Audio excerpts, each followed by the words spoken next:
Hello again, everyone. Hello, all, and welcome to Context. This is a show where, you kind of probably know what's happening at this point, but I bring you a bunch of bullcrap comic book stories, and we laugh sometimes, and we even learn a lesson. No, I'm just joking. We never learn any lessons here. You've seen the title. I don't think there's many lessons to learn from this comic. You know what we're doing. It's about Silver Surfer, and the time a kid tried to ride on his board. Another great comic from Spidey stories from the Electric Company. So, we will get right into it. This takes place in Spidey Stories 19. Let's hit it. So our story begins with Silver Surfer, who happens to be surfing around our solar system when an actual meteor starts heading directly towards Earth. Thankfully, Silver Surfer is there, since he is able to make quick work of the flying rock, but in the process, a little bit of the rock thunks off of his head. This is especially funny because, Silver Surfer literally has a piece of Galactus's power inside of him, or he is Galactus's power or something like that. But the guy can literally destroy planets, but a little rock smacks him in the head and he gets knocked out of orbit. Okay. I also want to give you a little bit of time to notice something if you haven't. So this is a comic for kids, right? Of course, we know that. So do you see the modification? The modification they made to Silver Surfer? He has underwear on. He's wearing underwear, he's wearing briefs or something.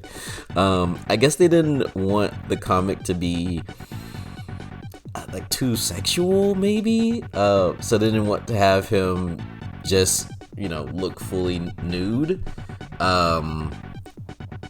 He's not technically nude or naked, right?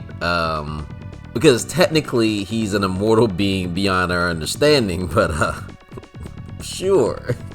Put metallic underwear on him. Why not? We've definitely seen Stranger Things in this in this universe, in the Spidey Stories multiverse. So I guess this isn't that big of a deal compared to other stuff we've seen. With that out the way, we see Silver Surfer plummet into the Hudson River. And he goes, well, you can't win them all. Meanwhile, a kid named Charlie is being yelled at by his mom for watching too many superhero movies and, I'm assuming, TV shows. He's told to go to his room and to do his homework. But it's just then that he sees Spider-Man whoosh by his window on his way to investigate the weird, shooting star, quote unquote. We know it's Silver Surfer.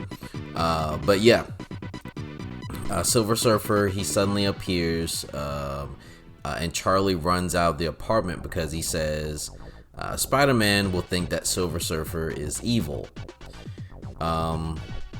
But why would he think that? Why would Spider-Man think Silver Surfer is evil when this 13-year-old kid know he's not evil? It makes no sense, but okay.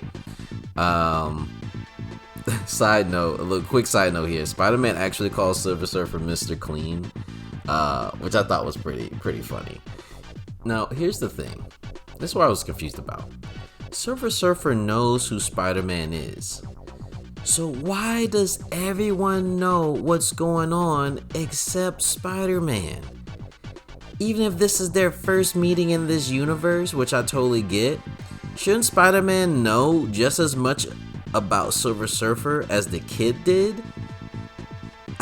I guess he missed the issue of Superheroes Weekly or something. Like, I don't understand how everyone knows Silver Surfer is cool except Spider-Man here.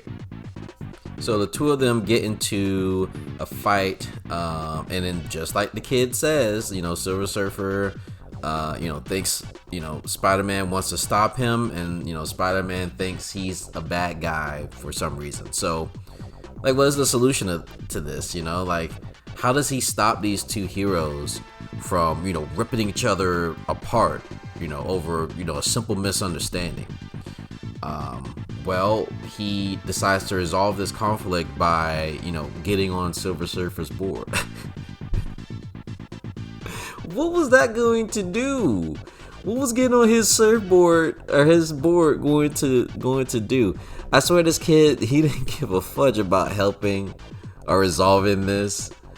I think he was just geeking out at being able to like actually ride Silver Surfer's board. I think that's what's going on here.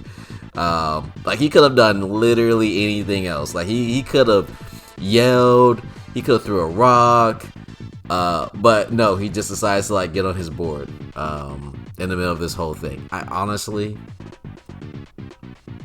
can't blame him. I mean, that's literally a once in a lifetime opportunity. I probably would have did the same thing, or maybe not, because I don't want the board to take off at the speed of light and evaporate me into light itself. But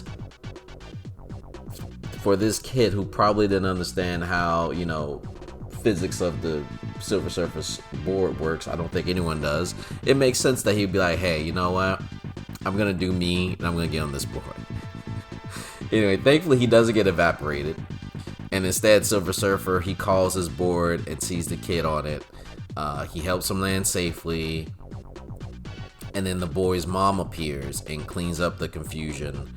And she clears everything up, and by saying that she heard on the radio that Silver Surfer destroyed the meteor that was headed for Earth. So Spider-Man knows that he's a good guy. I don't know why Spider-Man wasn't listening to the news. Doesn't Spider-Man work for the Daily Bugle? Doesn't he work for them, where like he should know all the news or should be around people who know the news? I'm super confused. But in any case, at the end, Spider-Man, he learns a very touching lesson about not to judge someone just because they look different from you. And wow, we really could learn a lesson from all this. But I still don't get, why didn't Spider-Man know who Silver Surfer was if he was on the radio? You know what? I'm done. I'm tired. I don't want to make sense of this. And, I don't think there's any sense to be had here. Listen, like, comment, subscribe if you want. Have a good one. Good night, good morning, whatever. I will see you on the next one. Man, I swear, Spider-Man is so stupid in these. How are you the dumbest character in your own story? I don't understand.